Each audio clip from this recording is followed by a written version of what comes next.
आज हम पढ़ने वाले हैं बुचेरिया बैंक्रॉफ्टी की लाइफ साइकिल, है ना। बुचेरिया बैंक्रॉफ्टी माइक्रोबायोलॉजी के अंदर पैरासाइटोलॉजी का पार्ट है। जैसा कि अपने को पता है कि ये पैरासाइट एक्चुअल में आगे चल के हाथी पाव कॉज करता है। हाथी पाव जिसको हम बोलते हैं क्या, एलिफेंटियासिस, है ना। एलिफेंटियासिस बेसिकली क्या अपने लोअर लिम्ब में देखने मिलता है और ये एक लिम्फेटिक सिस्टम का डिसऑर्डर है। क्योंकि जो अपना बुचेरिया बैंक्रॉफ्टी का जो पैरासाइट है वो ग्रोथ कहाँ करता है, डेवलपमेंट होकर वो लिम्फेटिक चैनल को ऑब्स्ट्रक्शन करता है और ऑब्स्ट्रक्शन करने के बाद वो लोअर लिम्ब में बहुत ज्यादा एडिमा कॉज करता है, जिसको हम क्या बोल देते हैं, एलिफेंटियासिस या हाथी पांव नॉर्मल लैंग्वेज पे। अब अपने को ये देख रहे हैं कि जो ये अपना बुचेरिया बैंक्रॉफ्टी है एक्चुअल में ये किस तरीके से डेवलप होता है और किस तरीके से ग्रोथ करके वो लिम्फेटिक चैनल को ऑब्स्ट्रक्ट करता है। जिसमें से अगर अपन इसके इंट्रोडक्शन की बात करें तो mainly confirm to tropics and subtropics regions में अपने को देखने मिलता है। देन अगर इसके वर्म की बात करूं तो जो इसका एडल्ट वर्म है ये कहां मिलता है अपने को, लिम्फेटिक वेसल्स में एंड लिम्फ नोड में जाकर अपनी ये ग्रोथ करता है। जैसे कि देख सकते हो एम्ब्रियोनिक फॉर्म, जिसको हम बोलते हैं क्या, माइक्रोफाइलेरिया। ठीक है, मतलब ये माइक्रोफाइलेरिया क्या करता है, कॉज करता है, मतलब माइक्रोफाइलेरिया जहां पे एम्ब्रियो बच्चे उसके छोटे छोटे क्या होते हैं, डेवलपमेंट होते हैं। तो adult worm found in lymphatic vessels, जो लिम्फेटिक वेसल्स है वहां पे ये एडल्ट वर्म देखने मिलेंगे और कहां, उसके लिम्फ नोड में भी ये देखने मिल सकते हैं। किस फॉर्म में, एम्ब्रियोनिक फॉर्म में, मतलब बच्चे के फॉर्म में। देन इसमें अपने को present in peripheral blood of human, ये जो अपना बुचेरिया बैंक्रॉफ्टी का जो पैरासाइट है ये अपने को कहां देखने मिलता है कि जो अपने ब्लड ह्यूमन का जो ब्लड स्ट्रीम है ना, यहाँ पे अपने को ये देखने मिलेगा पूरे पूरे ब्लड वेसल्स में। देन इसके बाद अगर अपन इसके मॉर्फोलॉजी की बात करें कि, और यहाँ पे मॉर्फोलॉजी किसकी है, एडल्ट वर्म की है। जैसे कि आप देख सकते हो एडल्ट वर्म की मॉर्फोलॉजी, मतलब ये जो एक एडल्ट वर्म है, ग्रोथ जो बड़ा हो चुका है, वो एक्चुअली में दिखता कैसे है। ठीक है, तो जो एडल्ट वर्म है transparent long hair like structure, इसका जो स्ट्रक्चर है कैसा होगा, ट्रांसपेरेंट होगा, मतलब क्लियर कर दिएगा, है ना। और लॉन्ग, इसमें जो हेयर्स होते हैं, क्योंकि अगर आप इसके स्ट्रक्चर की बात करो तो इसमें डेवलप जो मैच्योर होता है ना, उस पे ऐसे क्या मिलेंगे अपने को, हेयर्स मिलेंगे। ठीक है, जैसे अपन इसका दूसरा स्ट्रक्चर देखिए, सपोज करो यहाँ पे ले लो, सपोज करो कि ये अगर एक एडल्ट वर्म है, ठीक है, किसका, अपने बुचेरिया बैंक्रॉफ्टी का, तो इस पे अपने को इस तरीके से कैसे बहुत सारे मल्टीपल हेयर्स देखने मिलेंगे। और पर ये जो इसका स्ट्रक्चर है वो कैसा है, ट्रांसपेरेंट है, तो इसलिए इसको बोला है क्या, transparent long hair like structure, ये अपने को ऐसा देखने मिलेगा। देन इसके बाद अगर देखो तो ये जो इसका कलर है, इसका कलर अपने को क्रीमी व्हाइट कलर का देखने मिलेगा। कैसा कलर, क्रीमी व्हाइट कलर का। साइज की बात करूं तो इसमें मेल की साइज और फीमेल की साइज, जैसा कि अभी अपन इतने दिनों से जैसे देख रहे हैं, अपन ने स्कैरिस लैम्ब्रोकॉइड देखा और साथ में अपन एंसाइलोस्टोमा का पैरासाइट के बारे में देखा। तो तीनों केस में अपन देख रहे हैं कि हर केस में फीमेल्स बड़ी है और मेल्स छोटा है। सेम बुचेरिया बैंक्रॉफ्टी के केस में भी यही है कि जो फीमेल का साइज है वो छोटा है, बड़ा है एज कंपेयर टू मेल। तो यहाँ पे मेल फिर से छोटा हो गया और फीमेल जो है वो फिर से उसकी साइज में बड़ी मिलेगी। तो यहाँ पे अगर अपन इसके साइज की बात करें तो मेल की साइज 2.5 टू 4.5 सेंटीमीटर होती है और वहीं अगर थिकनेस की बात करो तो 0.1 mm इसकी थिकनेस होती है। फीमेल वर्म की, अगर फीमेल पैरासाइट की बात करो तो फीमेल पैरासाइट जो है 8 टू 10 सेंटीमीटर लॉन्ग होती है और 0.2 टू 0.3 mm इसकी थिकनेस होती है। ठीक है, ये इसका साइज है। बनी बात है, जैसा कि अपन ने देखा कि फीमेल बड़ी है यहाँ पे भी और मेल छोटा है। ठीक, अब अगर इसके टेल की बात करो तो टेल इंड मेड कैसा होता है, अब यहाँ पे मेल के केस में जिसकी टेल है, मतलब जो इसका पिछला वाला हिस्सा था, पूंछ है ना, वो कैसा होता है, कर्व शेप में होता है। कैसा होता है, कर्व होता है। पर फीमेल के केस में पॉइंटेड होता है और नैरो होता है, छोटा होता है, ये फीमेल में है। ठीक है, तो ये चीज अपने को ये एक डिफरेंस देखने मिलता है मेल और फीमेल। तो अपन मेल को एक कर्व शेप में और फीमेल के केस में अपने को कैसा मिलेगा, पॉइंटेड के फॉर्म में मिलेगा। तो ये अपना फीमेल वर्म का टेल हो गया और ये मेल वर्म का टेल हो गया। ठीक है, देन अगर अपन इसके फीमेल इज ओवो या विवोपेरस, जो कि क्या है, लाइंग एग्स विथ एम्ब्रियोज। यहाँ पे जो एग्स है, एम्ब्रियो है, वो कहाँ है? फीमेल के ओवम में प्रेजेंट होते हैं। अब इसके बाद लाइफ स्पेन की बात करो तो ये बॉडी में ये कितने साल तक जिंदा रह सकते हैं? 5 से 10 साल तक इसकी लाइफ स्पेन है। सोचो कितनी लंबी इनकी लाइफ स्पेन है कि ये 5 से 10 साल तक क्या रहते हैं? जिंदा रहते हैं। ठीक, अब ये तो हो गया इसका स्ट्रक्चर। ठीक, यहाँ पे आप देख सकते हैं कि ये जो स्ट्रक्चर बना हुआ है ये एक एम्ब्रियोज माइक्रोफाइलेरिया की, एक्चुअल में जो ये डेवलपमेंट है इसका माइक्रोफाइलेरिया कैसा होता है, वो भी कैसा एम्ब्रियो मतलब छोटा बच्चा उसका, है ना। तो यहाँ पे देख जो इसका कलर है ना, कलर कैसा है? ये कलरलेस मिलेगा एंड ट्रांसपेरेंट है, ब्लंट हेड्स, पॉइंटेड टेल, मतलब इसका जो हेड है वो कैसा मिलेगा? चौड़ा मिलेगा, पर जो इसका टेल है वो कैसा मिलेगा? पॉइंटेड मिलेगा, इसलिए इसने बोला blunt head and pointed tail. कुछ इस प्रकार से ये देखने मिलेगा। देन अगर आप वही पे इसके साइज की बात करें तो इसकी साइज होती है 290 mm या म्यू माइक्रोलीटर। देन लेंथ इसकी होती है, देन अगर इसकी विड्थ की बात करो तो 6 to 7 म्यू होती है। ठीक है, वहीं पे अगर इसका स्ट्रक्चर जैसे ये जो अपना माइक्रोफाइलेरिया है ये कवर होता है, किससे कवर होता है? आपके हाइलिन शीथ से। किससे कवर होता है? हाइलिन शीथ से। जैसा कि आप स्ट्रक्चर पे देख सकते हो यहाँ पे ये बना हुआ है ना, जो अपना ये पैरासाइट है, जो अपना ये पैरासाइट है। ठीक है, अब यहाँ पे कवर्ड बाय हाइलन शीथ, किससे कवर्ड है? ये देखो कि यहाँ पे एक जो ब्लैक कलर की कवरिंग दिख रही है ना, जो ये ब्लैक कलर की कवरिंग है यही क्या है? हाइलन शीथ है। ठीक है, जो कि यहाँ पे अपन ने देखा covered by hyaline sheath. Then somatic cells और nuclei appear as a granules. आप देख सकते हो कि यहाँ पे ब्लू कलर की एक संरचना, ब्लू एंड रेड कलर की संरचना दिख रही है, जिसको अपन ने क्या बोला? न्यूक्लियाई बोला, जो कि किस फॉर्म में है? ग्रेन्यूल्स के फॉर्म में है, जो कि सेंट्रल एक्सिस और embryo extend the form head to tail. ये हेड टू टेल भी प्रेजेंट है और सेंट्रल एक्सिस जहां पे न्यूक्लियाई प्रेजेंट है। तो जो ये स्ट्रक्चर है ब्लू और ये वाला अपना ऑरेंज वाला, ये है क्या? इसका न्यूक्लियाई है, जो कि ग्रेन्यूल्स के फॉर्म में प्रेजेंट होता है। यहीं पे पूरी जो ग्रोथ होती है इनकी, जो एम्ब्रियोज होते हैं वो डेवलप होते हैं।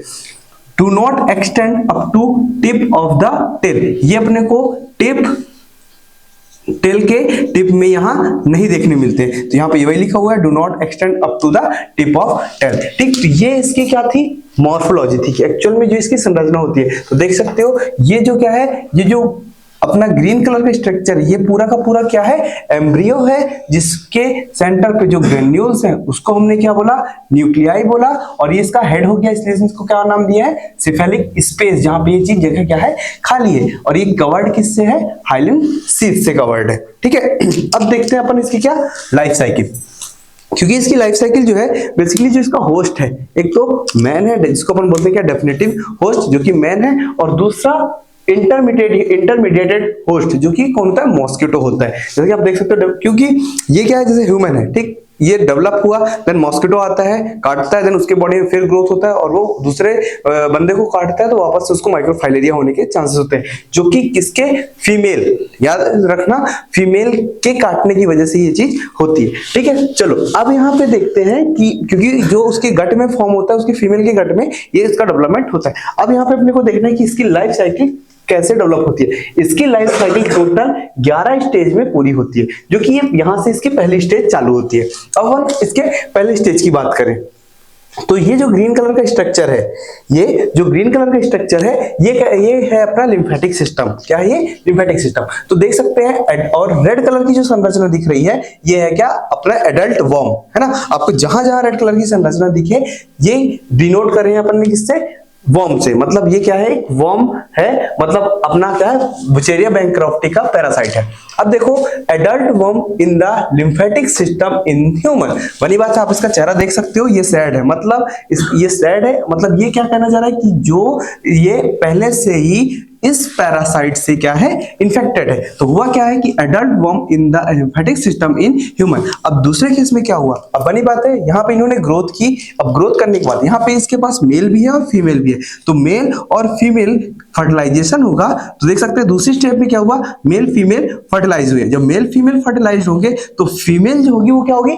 प्रेग्नेंट होगी। जब प्रेग्नेंट, तो अगले केस में देख सकते हो कि ये फीमेल कैसी है, प्रेग्नेंट है, ठीक है, प्रेग्नेंट है। तो माइक्रोफैलेरिया मतलब अब जो जो यहाँ पे मैच्योर थे उन्होंने क्या डेवलप किया, माइक्रोफैलेरिया मतलब एम्ब्रियो का डेवलपमेंट चालू हो गया। तो microfilaria discharge by the gravida female, देख सकते हो कि यहां से ये माइक्रोफैलेरिया है जो कि डिस्चार्ज होकर कहां आ गए, अपने बाहर आ गए। मतलब ये कहां चल रही है साइकिल, ये बॉडी के अंदर ही चल रही है, देन ह्यूमन की बॉडी के अंदर ही चल रही है। जब ये इसके बाहर ये उसको क्या करेगा, रिलीज कर देगा, बाहर क्यों निकाल देगा। तो अब देख सकते हैं इस डायग्राम पे जो थर्ड स्टेज के बाद फोर्थ स्टेज आती है, तो ये एक ह्यूमन है जो ऑलरेडी ये ह्यूमन था जो इन्फेक्टेड था। तो अब इस ह्यूमन के ब्लड स्ट्रीम में है ना, का पूरे के पूरे ब्लड स्ट्रीम में माइक्रोफैलेरिया इन द ब्लड स्ट्रीम, माइक्रोफैलेरिया क्या होगा, आ जाएगा। ठीक, जब ये पूरे के पूरे ब्लड स्ट्रीम में आ गया तो अगले स्टेप जो पांचवी स्टेप होती है, जिसमें अब क्या है, मॉस्किटो, जो मॉस्किटो सराउंड में घूम रहे होते हैं, है ना, जो मॉस्किटो सराउंड में घूम रहे होते हैं, mosquito bite the human and suck blood with microfilaria. अब जब यहाँ सराउंड का मच्छर है जो घूम रहा था, वो इस बंदे को आकर बाइट करेगा, जिसके ब्लड स्ट्रीम में ऑलरेडी क्या है, माइक्रोफैलेरिया का पैरासाइट प्रेजेंट है। तो जब इसको सक करेगा तो वो माइक्रोफैलेरिया ब्लड के साथ कहां चला जाएगा, उसके गट में। अब जब उसके गट में गया तो देख सकते हैं आप इस डायग्राम पे कि वो पैरासाइट जो था कहां आ गया, मच्छर के गट पे आ गया। जब मच्छर के गट पे आ गया, मॉस्किटो के गट पे आ गया, तो छठवीं स्टेप पे माइक्रोफाइलेरिया डेवलप इन मॉस्किटो गट। बनी बात है, अब इस फेज में क्या करेगा, वो अपनी ग्रोथ करना चालू करेगा, अपने आप को डेवलप करेगा, और डेवलप करने के बाद वो आगे की प्रोसेस के लिए कंटिन्यू होगा। देन छठवीं स्टेप जब कंप्लीट होती है, तो छठवीं स्टेप के बाद सातवीं स्टेप, अब मच्छर जो मॉस्किटो था वो क्या हो चुका है, इन्फेक्शन करने के लिए रिस्पॉन्सिबल हो चुका है। तो यहाँ पे सातवीं स्टेप पे आप देख सकते हो, infective larva reach the mosquito mouth. अब जो पहले उसके गट में क्या हो रहा था, डेवलप हो रहा था, डेवलप होने के बाद अब वो इतना अब डेवलप अपने आप को कर चुका था, अब कहां आ गया, गट पे, उसके माउथ पे आ गया, क्योंकि लार्वा जो मच्छर था वो भी डेवलप हो गया। तो अब वो जब नेक्स्ट टाइम दूसरे को काटेगा, है ना, जो कि अपन देखेंगे, तो infective larva reach the mosquito mouth, अब वो मॉस्किटो के माउथ लार्वा में प्रेजेंट हो गया। देन आठवें स्टेज पे क्या हो रहा है, infected mosquito bite a human and larva penetrate the skin. देख सकते हैं आप इस फोटो में कि ये जो मच्छर था, ये जो मॉस्किटो था, अब एक नॉर्मल व्यक्ति को इसने क्या किया है, नॉर्मल व्यक्ति को बाइट किया। ये कैसा है, नॉर्मल है, ठीक, पहले क्या था, ये खुश है। तो इस केस में क्या है, अभी हैप्पी है, पर इस मॉस्किटो ने इसको काट दिया, तो बनी बात है, इसने पेनिट्रेट कर दिया इसके स्किन में। तो अब जब ये पेनिट्रेट हो गया, जो पैरासाइट इसके बॉडी में आ गया, जब पैरासाइट इसके बॉडी में आ गया, तो ये बनी बात है, कैसा हो गया, सेड हो गया, मतलब ये इन्फेक्टेड हो गया। तो यहाँ की जो आठवीं स्टेज थी, तो infected mosquito bite a human and larva penetrate the skin, वो पेनिट्रेट करके स्किन को पेनिट्रेट करके उसने लार्वा को कहां डाल दिया, ह्यूमन बॉडी में, जो कि कहां चला जाएगा, उसके लिम्फेटिक चैनल में। ठीक, तो larva reach the lymphatic channel, देख सकते हैं जो ग्रीन कलर का स्ट्रक्चर जो अपन शुरू में देखा था, जो लार्वा था वो कहां पहुंच गया, इसके लिम्फेटिक चैनल में पहुंच गया, किसके थ्रू, ब्लड स्ट्रीम के थ्रू, ब्लड स्ट्रीम से वो लिम्फेटिक चैनल में पहुंच गया, क्योंकि ये एक्चुअल में अपनी ग्रोथ डेवलपमेंट कहां होता है, उसका लिम्फेटिक चैनल में, लिम्फ नोड में। देन आगे 10वीं स्टेप पे, है ना, 9वीं स्टेप कंप्लीट होती है, 10वीं स्टेप पे जो पैरासाइट था, लार्वा था, settle down in lymph node. अब देख सकते हैं जो ग्रीन कलर का डायग्राम, ये क्या है, एक सिंगल लिम्फ नोड है, जिसमें ये पैरासाइट जो बुचेरिया बैंक्रॉफ्टी है, वो यहाँ पर क्या होता है, अपने आप को डेवलप करके सेटल डाउन करके रख लेता है। देन आगे चल के वो क्या किसमें कन्वर्ट हो जाता है, एडल्ट वर्म में, और एडल्ट वर्म वापस से फर्टिलाइज होते हैं और आगे की प्रोसेस चलती है। तो ये जो 11 स्टेप है, इस 11 स्टेप पे बुचेरिया बैंक्रॉफ्टी को जो है अपनी साइकिल को पूरा करता है, और दूसरे मॉस्किटो के थ्रू एक बंदे से दूसरे बंदे को इन्फेक्टेड करता है। साथ में अगर आप इसके क्लिनिकल फीचर की बात करोगे, तो इसका क्लिनिकल फीचर जो है मेन फीवर, नाइट फीवर देखने मिलता है, साथ में एलिफेंटियासिस जो सबसे कॉमन फीचर है उसका, एलिफेंटियासिस मतलब लोअर लिम्ब में बहुत ज्यादा स्वेलिंग देखने मिलेगी, एडिमा देखने मिलेगा। जन अगर आप तीसरे, तो इसका जो बुचेरिया बैंक्रॉफ्टी का जो वो होता है अपना पैरासाइट होता है, वो पैरासाइट बेसिकली जो है रात में मिडनाइट के टाइम पे ये पैरासाइट कैसा होता है, बहुत ज्यादा एक्टिव फॉर्म में होता है। तो जब कभी अपन इसका ब्लड कलेक्शन करते हैं, तो मोस्ट ऑफ द जिसका ब्लड कलेक्शन का टाइमिंग जो रहता है वो कब रखा रहता है, अपने मिडनाइट पे, मतलब 1 से 2 के बीच या 2:30 के बीच अपन उसका कलेक्शन करते हैं, जिस टाइम पे ये जो पैरासाइट है बॉडी में अपेयर होता है और अपने को क्लियर कट दिखा देता है। तो उस टाइम पे मिडनाइट के टाइम पे जो बुचेरिया बैंक्रॉफ्टी है वो काफी एक्टिव फॉर्म में होता है। तो ये पूरे जो लाइफ साइकिल थी, डायग्नोसिस थी, इंट्रोडक्शन और मॉर्फोलॉजी थी, ये एक बुचेरिया बैंक्रॉफ्टी जिसको हम एलिफेंटियासिस के नाम से भी जानते हैं, एलिफेंटियासिस जिसका मेन सिम्टम है। और क्लियर हो गया? कोई डाउट?